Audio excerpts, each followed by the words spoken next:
하면 할수록 저에게 늘어나는 게 두 가지가 있습니다. 첫째, 눈물. 왜 그렇게 눈물이 많아지는지 몰라요. 둘째, 흰머리. 제가 염색을 안 하면 머리가 다 휘어요. 이제는 머리가 정말 다 하얘요. 정말 다 하얘요. 교회 개척하고 지난 18년 동안 가장 마음 졸였던 일, 가장 하나님 앞에 많이 울었던 일은 교회 건축이나 교회 성장은 아니었던 것 같습니다. 제 마음에 그런 생각이 없었는데도 불구하고 하나님이 이만큼 복을 주셨고요. 제가 가장 많이 울었고 가장 많이 마음 졸였던 건 아마 장애를 가진 믿음의 아들, 딸들 그리고 그들의 가족 때문이 아닌가 싶어요.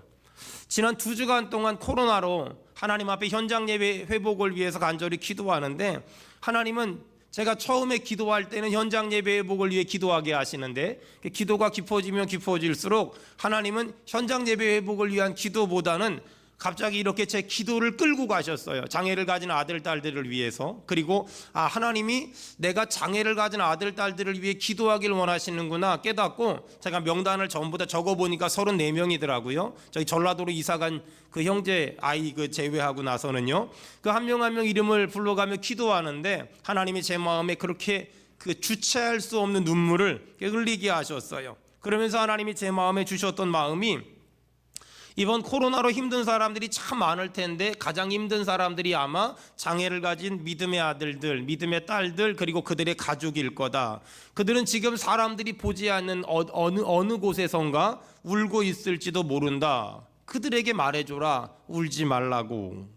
그래서 사실 설교를 월요일 날 다 준비해 놓고, 또 설교를 요점 정리하고 설교를 보면서 설교 찬양 준비를 해야 되는 스태프들에게 다 메일을 보내놓고 다시 문자를 보냈어요. 다시 설교 준비할 거니까 이거 하지 말라고.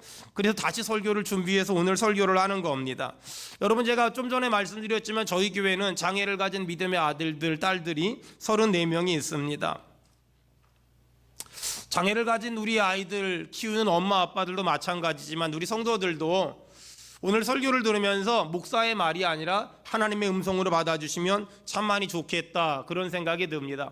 이스라엘은 장애 아이가 하나 태어나면 온 동네가 잔치를 합니다. 그리고 뭐라고 말하냐면 같이 키웁시다, 함께 키웁시다. 전 그것이 장애인들을 바라보는 우리의 시야라고 생각합니다. 우리 교회가 그동안도 그래왔지만 앞으로도 그래야만 합니다. 요즘에는 우리 장애 친구들이 다들 이렇게 좀 많이 편안해지고 또 많이 이렇게 여유가 있는 것 같아요. 초창기 때는 우리 장애 친구들을 참 많이 잊어버렸어요. 얘네들이 버스 타고 반월로 도망가고, 또 버스 타고 또 딴 데로 가버리고, 파장동 사는 애가 저기 인계동 가서 잡아오고, 저 인계동 사는 애가 저 반월 가서 데리고 오고 그랬어요. 아이를 잊어먹었다고 저한테 문자가 오잖아요. 그럼 제가 전교인한테 문자를 보내요. 아이를 잊어먹었으니까 그 주변에서 좀 찾아봐라. 그래서 반월 버스터미널 가서도 잡아오고요, 또 인계동 가서도 데리고 오고요, 효원공원 가서 데리고 오고요. 그랬던 적이 진짜 많았어요. 그때마다 성도들에게 참 고마웠던 건 성도들이 하던 일을 멈추고서 그 주변을 돌아봤다는 거예요. 혹시라도 있나. 시간이 있는 성도들은 그때는 아이들을 하도 많이 잊어버려서 아이들을 잊어버리면 이렇게 전단지 돌리는 거, 그걸 전부 교회에 만들어 놨었어요. 애들 잊어버리기만 하면 버스 기사한테 주면서 이 아이 좀 찾아달라고, 이 아이 보면 연락 달라고. 그래서 아이들을 정말 많이 찾았던 것 같아요.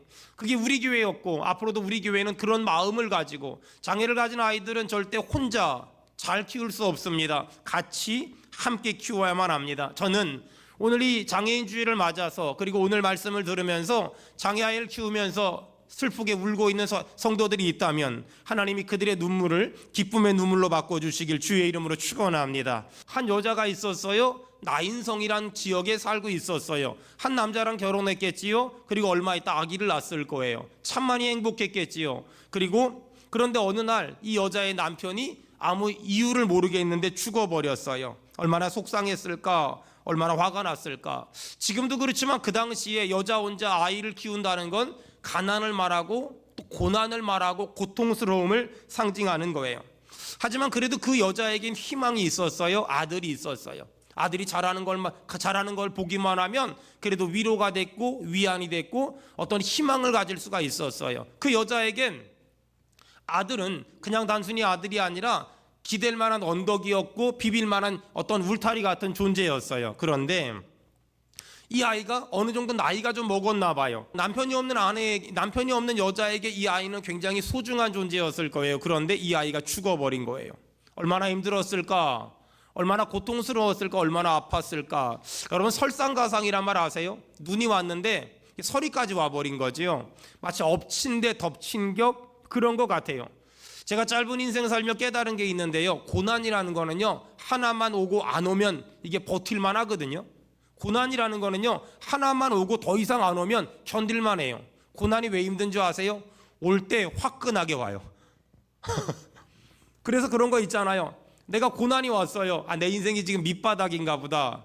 그래서 밑바닥에서 끝나면 힘들지 않은데요, 밑바닥인데 이 고난을 만나고 나면 깨닫는 게 뭐냐면 지하가 있다는 걸 알게 돼요. 땅굴이 있어. 그래서 한 땅굴 지하 3층까지 내려갔는데 이 정도면 내가 밑바닥인지 않을까? 그런데 나중에 보니까 지하 30층까지 있어요. 근데 그런 걸 깨닫고 나면은 참 힘들다, 참 어렵다, 그런 생각을 해요. 남편을 일찍 떠나보낸 여자가 아이까지 죽었어요. 동네방네 소문이 났어요. 그 집 아이가 죽었대, 그 집 아들이 죽었대. 사람들이 여기저기서 몰려왔어요. 장례 치르는 걸 도와주기 위해서. 여러분, 동네 사람들이 몰려올 때 무슨 생각했을까요? 저 여자는 왜 이렇게 팔자가 싸나워? 보통 이스라엘의 어떤 무덤은 이렇게 돌문으로 구성되어 있는데 그곳이 동네에서 한 20-30분 정도 가면 있었어요.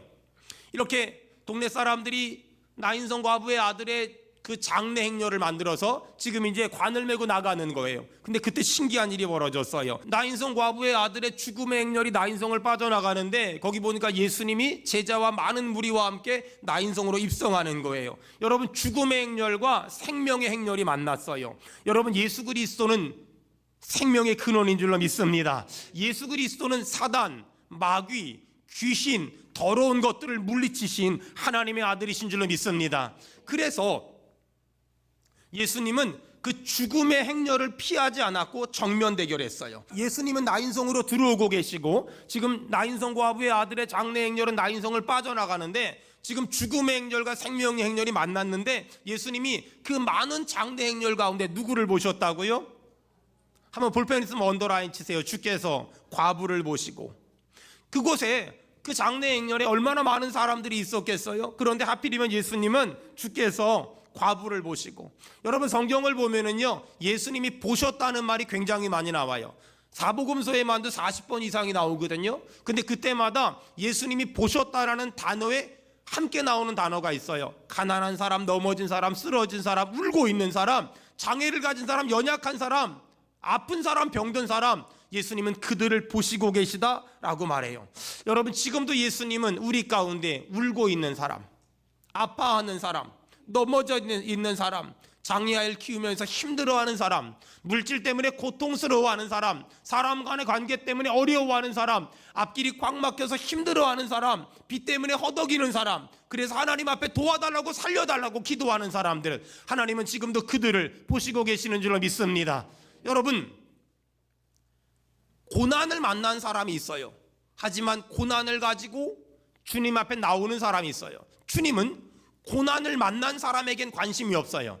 하지만 고난을 만났는데 주님 앞에 나와서 살려달라고, 도와달라고, 나 좀 불쌍히 여겨달라고, 나 좀 붙잡아달라고, 나를 건져달라고, 나를 궁휼히 여겨달라고 하나님 앞에 매달려 기도하는 사람에게 지금도 기적이 일어날 줄 믿습니다. 전 우리 성도들 가운데 어떤 사람은 고난을 만났을 거예요. 어떤 사람은 가난을 만났을 거예요. 어떤 사람은 질병의 문제를, 어떤 사람은 사업의 어려움을, 어떤 사람은 자녀의 어려움을 만났을 거예요. 여러분, 어려움에서 끝나면, 어려움을 만나고 끝나면 거기엔 하나님의 기적이 없어요. 언제 기적이 있냐? 그 어려움을 붙잡고 하나님께 나오세요. 그 어려움을 붙잡고 예수 앞에 나오세요. 그 어려움을 붙잡고 전능하신 하나님 앞에 나오세요. 하나님이 도와주실 줄로 믿습니다. 하나님이 반드시 도와주실 거예요. 하나밖에 없는 아들을 잃은 나인성 과부, 얼마나 힘들었을까, 얼마나 아팠을까. 그런데 예수님은 그 나인성 과부의 눈물을 보셨고 나인성 과부의 아픔을 공감하셨어요. 여러분, 13절 예수님은 그 나인성 과부에게 말씀하셨습니다. 주께서 과부를 보시고 불쌍히 여기사 울지 말라 하시고. 여러분, 세상 사람들도 우리가 힘들고 어려울 때 목사님 울지 마세요, 목사님 힘내세요, 목사님 다시 한번 기운 내셔야지요, 이런 말 할 때 있거든요. 하지만 세상 사람들이 하는 말, 사람이 하는 말은 그냥 립 서비스, 그냥 허공을 치는 메아리 같은 빈말 같은 거예요. 하지만 예수님이 울지 말라고 하잖아요. 그 말은 어떤 의미냐면 주님이 우리의 눈물을 닦아주실 겁니다. 주님이 우리의 눈물을 멈추게 하실 겁니다. 여러분, 울지 말라는 이 말씀 아멘으로 받아들이고, 여러분 어떤 일 때문에 울었는지 모르지만 하나님이 우리의 눈물을 닦아주시기를 주의 이름으로 축원합니다. 예수님이 그 관에 손을 대시니까 맨자들이 섭니다. 그때 예수께서 말합니다. 한번 따라합시다. 청년아, 내가 내게 말하노니 일어나라. 어떻게 됐죠? 일어났어요. 안고 말도 했어요. 여러분, 우리 한번 시편의 다윗이 한 것처럼 우리가 우리 영혼에게 한번 명령합시다. 두 손을 딱 가슴에 모아보세요. 한번 따라합시다. 내 영혼아 깰지어다. 내 영혼아 깰지어다. 내 영혼아 빛을 발할지어다. 할렐루야. 여러분, 우리 영혼이 깨어나길 바랍니다. 우리 영혼이 빛을 발하길 축원합니다. 예수님이 관에 손을 대시고 청년아 내가 내게 말하노니 일어나라 이렇게 명령하니까 15절에 보니까 청년이 일어나서 앉고 말도 했대요. 예수님이 그 청년을 어머니에게 주셨어요. 여러분, 어떻게 됐을까요? 어머니의 눈물을 닦아주셨지요. 주님이 울지 말라고 하신 말씀에 기적을 베푸신 거예요. 여러분, 예수님은 도대체 누구시길래 죽은 사람을 살렸을까요? 로마서 14장에 보니까는요, 예수님은, 여러분 정말 믿어지는 사람은 아멘 하는 거예요. 예수님은 죽은 자와 산 자의 하나님이십니다. 요한계시록 1장에 보니까 예수님은 사망과 음부의 열쇠를 가진 분이십니다. 요한복음 11장에 보니까 예수님은 부활이요 생명인 줄 믿습니다. 지금 우리는 코로나라는 평생에 경험해 보지 못한 정말 어마어마한 쓰나미를 지금 통과하는 중에 있어요. 이번 주가 가장 큰 그 사람들의 연휴가 끼어서 고비가 될 것 같습니다. 저는 이번 주일날 계속해서 아무 일도 없게 해달라고, 우리가 예배를 드리는데 지장이 없게 해달라고 계속 기도할 겁니다. 여러분, 이번 코로나로 말미암아 너무나 많은 사람이 울고 있습니다. 너무나 많은 사람들이 아파하고 있습니다. 너무나 많은 사람들이 힘들어하고 있습니다. 마치 나인성 과부처럼. 하지만 기억하세요. 나인성 여인이 울고 있을 때 예수님은 그를 주목했다는 거. 우리가 울면서 눈물로 기도할 때 주님은 우리 교회를 주목하실 줄로 믿습니다. 사랑하는 여러분, 기억하세요. 고난당하는 사람에게 주님은 관심 없으세요.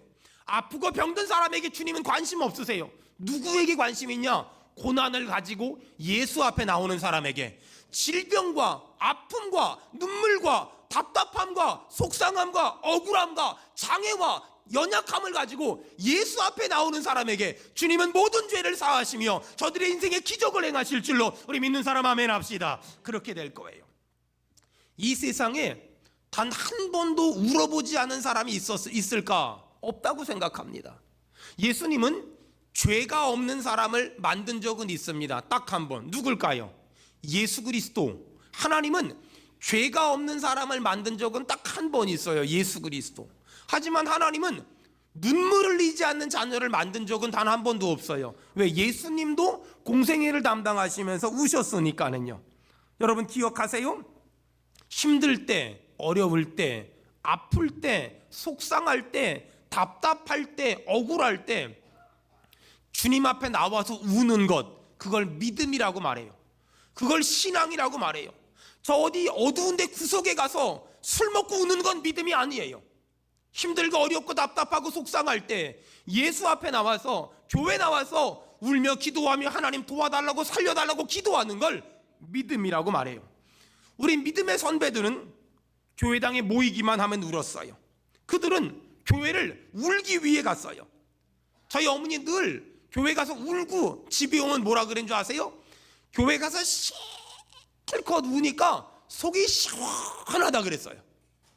여러분, 교회는 그런 곳이에요. 교회는 울기 위해 가는 것이고 믿음의 선배들은 울기 위해 갔어요. 예배 시간은 눈물바다가 됐어요. 제가 강화에 살았는데, 제가 중등부 때, 제가 중3 때 서울로 나왔으니까 중등부 때 제가 이래봬도 학생회장 출신이에요.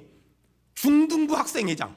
그런데 제가 중등부 학생회장이 되면서 얼마나 극성맞게 회장을 했는지 우리 중등부 애들을 전부 다 매주 금요일마다 학교 끝나면 그때 기억나요. 교회차 베스타였거든요. 우리 교회 부장 집사님한테 부탁해서 매주 금요일마다 인천의 숭이감리교회라고요. 그 숭이감리교회는 밤새 철야를 했어요. 새벽 4시까지. 거기를 매주 금요일마다 데리고 다녔어요. 거기는 정말 좋은 게요, 예배 끝나고 철야 시작하기 전에 요플레랑 빵이랑 요구르트를 줬어요. 그게 얼마나 맛있는지. 너무너무 맛있고 가서 우는 거예요. 주여 도와달라고, 주여 살려달라고, 주여 내 인생의 기적을 달라고. 설교를 들으면서 울었고요, 찬송을 부르다 울었고요, 짐이 무거워서 울었고요, 어디다가 하소연할 데가 없어 울었고요, 예수 이름 부르며 울었고요, 주여 삼창하며 울었고요. 주여, 이게 느낌이 어땠는지 아세요? 주여 하며 이런 느낌이었어요. 그 정도로 과거에 우리 모든 믿음의 선배들은 울었고 또 울었고 울었고 또 울었어요. 그러면서 버텼고 그러면서 견뎠어요. 우는 건 절대로 슬픈 것이 아니고 절대로 부끄러운 게 아니에요. 주님은 우리의 눈물을 귀하게 여기시는 줄로 믿습니다. 시편 56편에 보니까 다윗이 눈물에 대해서 이런 고백을 하세요. 하나님, 나의 눈물을 주의 병에 담으소서. 여러분, 열왕기하 20장에 보니까 히스기야 왕이 이사야로부터 너 얼마 있으면 죽을 거야, 이런 예언을 들어요. 히스기야가 하나님 앞에 가서 울며 기도해요. 살려달라고. 하나님 나 좀 살려달라고. 하나님 나 좀 살려달라고. 여러분, 이런 기도가 살아나야 돼요. 여러분 각자의 삶에서 힘들다고 주저앉고 힘들다고 넘어지고 힘들다고 쓰러지지 말고, 힘든 거 가지고 예배 나오고 힘든 거 나오고 새벽 예배 나오고 철야하고 금식하며 하나님 앞에 매달려서 울며 기도해야 돼. 따라합시다. 하나님 살려주시옵소서. 하나님 살려주시옵소서. 여러분, 지금도 하나님은 우리의 눈물의 기도를 들으실 줄로 믿습니다. 히스기야가 하나님 나 살려달라고, 나 좀 살려달라고, 나 좀 살려달라고. 하나님 뭐라 그런 줄 아세요? 열왕기하 20장에 보니까 내가 내 기도를 들었고 내 눈물을 보았노라. 내가 내 기도를 들었고 내 눈물을 보았노라. 내가 내 기도를 들었고 내 눈물을 보았노라. 여러분, 지금도 아프다고 힘들다고 어렵다고 고난을 만났다고 고통스럽다고 여기저기서 불평하고 원망한다고 해결되는 건 아무것도 없어요. 하지만 그 고난과 고통과 질병과 연약함과 답답함과 억울함과 가난과 질병과 사업의 문제를 가지고 하나님 앞에 나와 눈물로 기도해 보세요. 히스기야에게 역사하신 하나님이 우리의 인생에 일하실 줄로 여러분 믿는 사람 우리 크게 아멘 합시다. 눈물의 기도는 능력이 있어요. 눈물의 기도는 하나님의 마음과 보좌를 지금도 움직인단 말이에요. 주님이 울고 있는 나인성 여인에게 말씀하신 것처럼 주님은 지금 우리에게, 그 특별히 장애 아이를 키우면서 울고 있는 사랑하는 성도들에게 말하세요. 울지 마라. 울지 마라. 울지 마라. 저희 교회 부교육자들이 새로 오잖아요. 그러면 가장 힘든 사역이 뭐냐고 물어보면 장애인 사역이래요. 해본 적이 없으니까. 단 한 번도 해본 적이 없으니까. 그런데 2년, 3년, 5년씩 있다가 사임하고 나서 가장 기억에 남는 사역이 뭐냐고 물어보면 장애인 사역이래요. 왜 그러냐고 물어보면 걔네 때문에 제일 많이 울어봐서, 걔네 때문에 제일 많이 고민해봐서 그렇다 그래요. 제가 그 마음 충분히 알아요. 교회 개척하고 2년 차가 됐을 때 호주에서 담임 목회를 해달라고 연락을 받았어요. 그때 호주 갔었어요. 그리고 너무 좋은 환경이어서 제가 흔쾌히 수락하고 돌아왔어요. 그리고 우리 장애 친구들을 보는 순간에 가면 안 되겠다라고 생각하고 포기했어요. 제 눈에 장애를 가진 아이들 그리고 그들을 키우는 아빠 엄마들은 마태복음 12장에 그런 말씀이 있죠. 상한 갈대 같다, 꺼져가는 심지 같다, 꺼져가는 등불 같다. 제 눈에 그들은 그렇게 보여요. 상한 갈대 같아요. 꺼져가는 등불 같아요.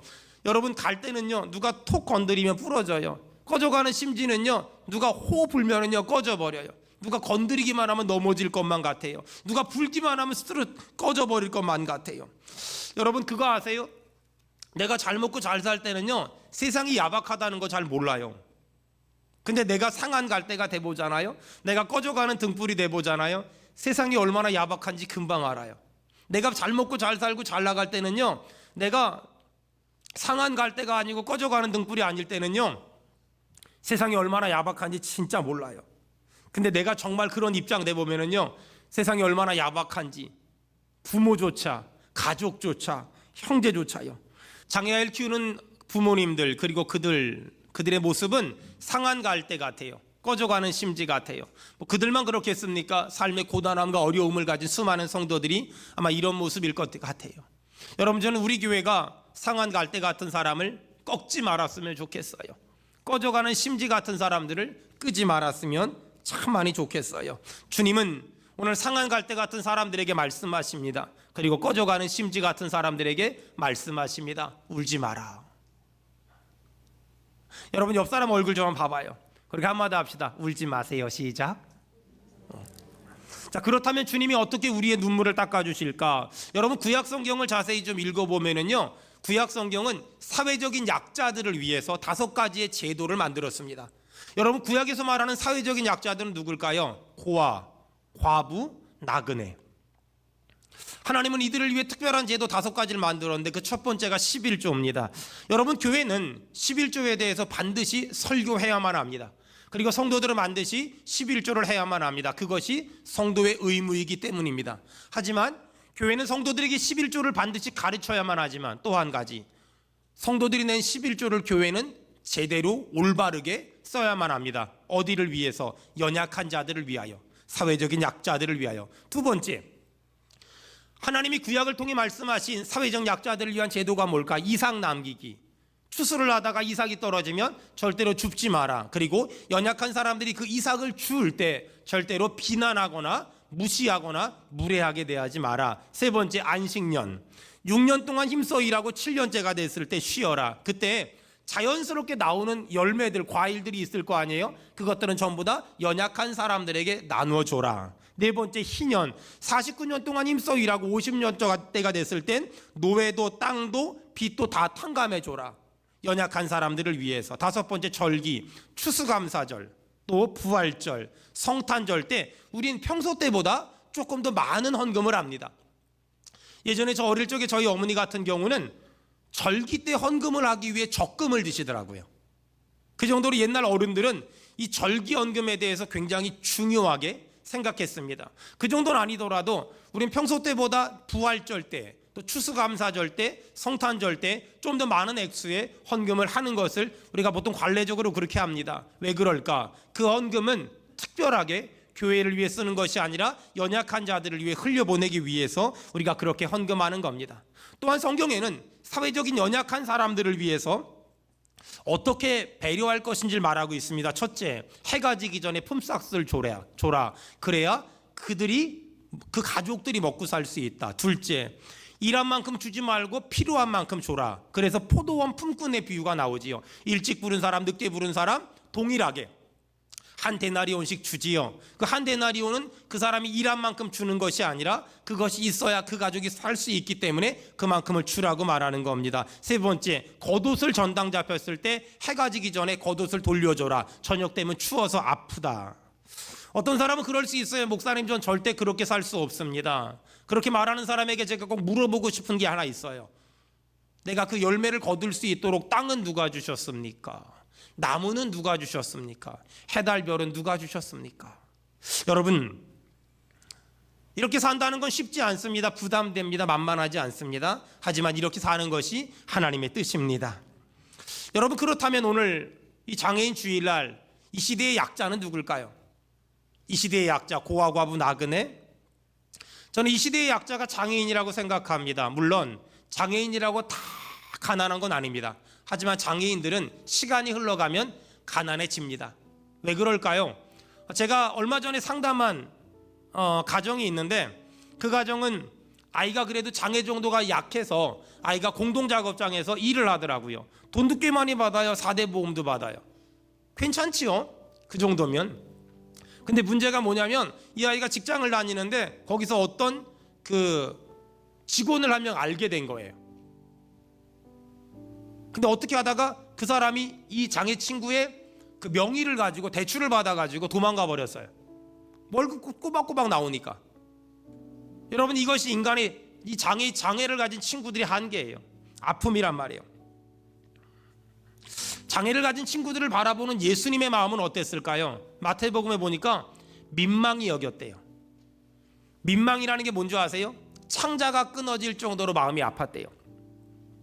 아마 장애를 가진 아들, 딸을 바라보는 그 육신의 부모의 마음보다 예수님의 마음이 훨씬 많이 아프실걸요. 예수님은요, 장애를 가지고 살아가는 아이들을, 또 사람들을 바라보면서 자신의 십자가의 길, 순교자의 삶과 많이 이렇게 비교하면서 더 아파하셨고 더 힘들어하셨어요. 한 아이가 애완견을 파는 가게에 왔대요. 한참 강아지를 돌아보더니, 아저씨, 저 강아지 사고 싶은데 얼마예요? 얼마라고 얘기했대요. 아저씨, 제가 며칠 있다 올 테니까 아무한테도 팔지 마요.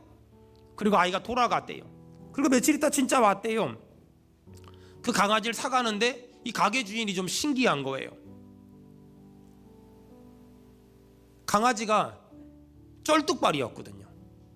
문을 열고 그 아이의 가는 모습을 이렇게 쳐다보는데 눈물이 나더래요. 그 아이도 다리를 절었어요. 그 아이는 그 강아지를 보면서 자신의 모습을 본 거예요.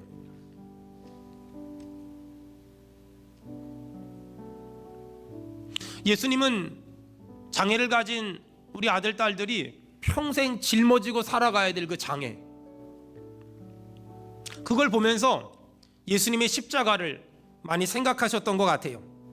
그래서 예수님은 성경 곳곳을 보면 연약한 자들을 무시하지 말라고, 연약한 자들을 도와주라고 많이 말씀하시는 것 같아요. 지극히 작은 자 하나에게 한 것이 내게 한 것이야. 마태복음 25장에 보니까 내가 언제 예수님이 목마를 때 물을 주었으며 예수님이 벗었을 때 옷을 줬나요? 지극히 작은 자 하나에게 한 것이 내게 한 거야. 여러분, 그런 의미에서 수원은혜교회는 장애를 가진 믿음의 아들, 딸들을 위해 두 가지를 하고 싶어요. 첫 번째, 사랑했으면 좋겠어요.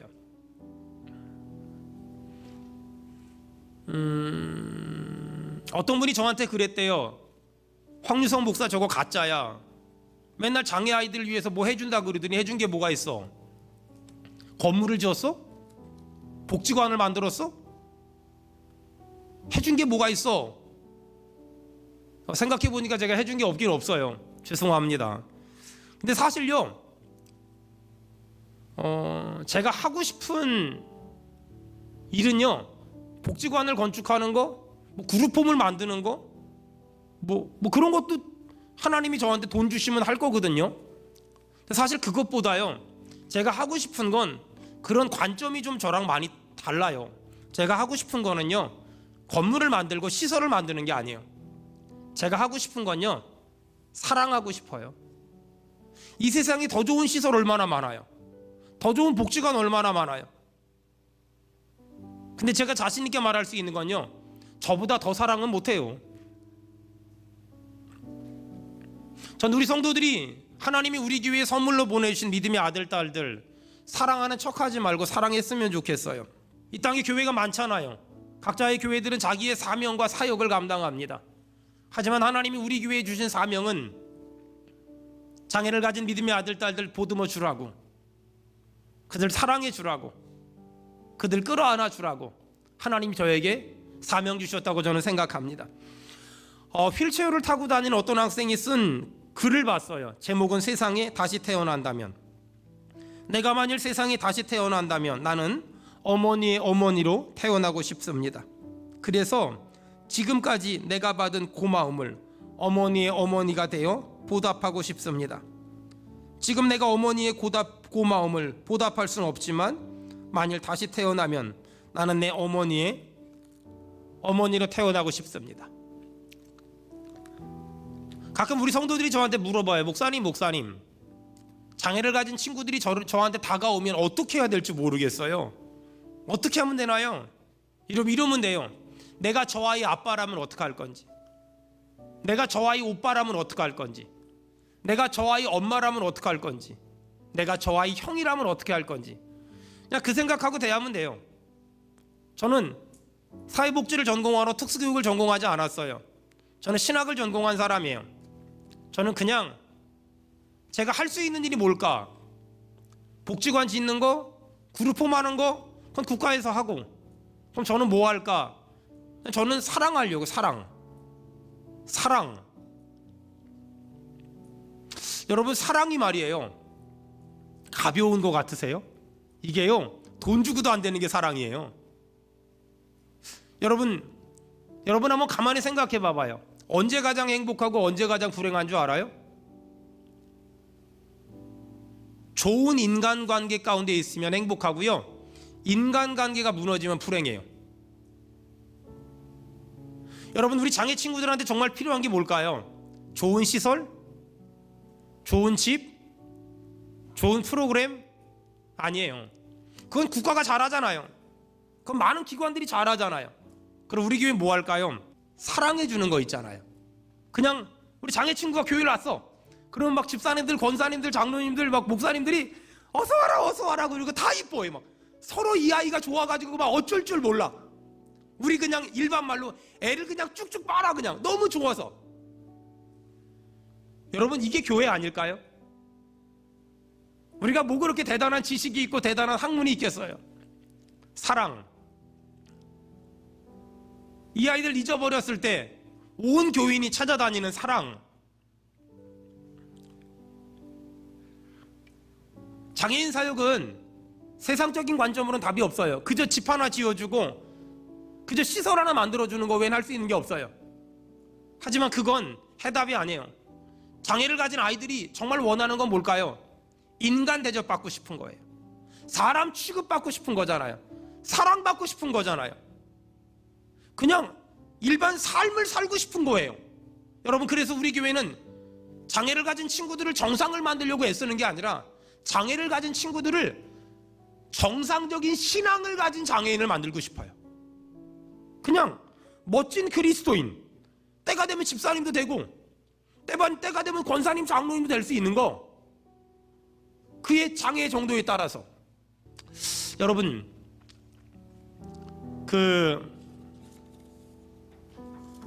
저는 장애 친구들을 만나지 못했다면 지금의 이런 마음을 가진 목사가 되지 못했을 거예요. 장애 친구들은요, 한 가지를 가르치기 위해서는 수백 번, 수천 번, 수만 번을 가르쳐야 돼요. 여러분 알다시피 저는 말도 빠르고 성격도 급하거든요. 근데 장애 친구들을 만나면서 기다려줄 수 있는 마음이 생겼어요. 장애 친구들을 만나면서 참아줄 수 있는 마음이 생겼어요. 우리 교회가 장애 친구들을 바라보는 마음, 또 장애 아이를 키우는 엄마 아빠들이 장애 친구들을 바라봐야 되는 마음은 뭐냐면요, 한번 여러분 따라 볼까요? 뚜벅뚜벅, 차근차근. 이 단어를 기억하세요.